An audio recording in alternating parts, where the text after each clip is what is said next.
Today we will work on a road sign. The task is not difficult, but quite interesting. So here is the task. What does this sign indicate? Number 1. No stopping allowed at any time. Number 2. Parking is allowed only with hazard lights. Number 3. Temporary parking is allowed for loading. Number 4. Parking is not allowed at any time. Pause the video and write your answer in the comments.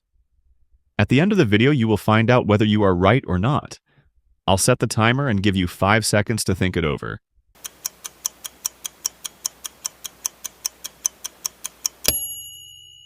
I hope you had a time to make a choice because we are moving on to a breakdown of this task. The no parking sign, usually represented by a red circle with a diagonal line through a P, means that drivers are not allowed to park their vehicle in that area at any time. However, temporary stops for loading or unloading passengers may be permitted unless otherwise posted. So the correct answer is number 4. Congratulations if you have chosen it. Subscribe to my channel so that the police never stop you and issue a fine. Drive safely and take care.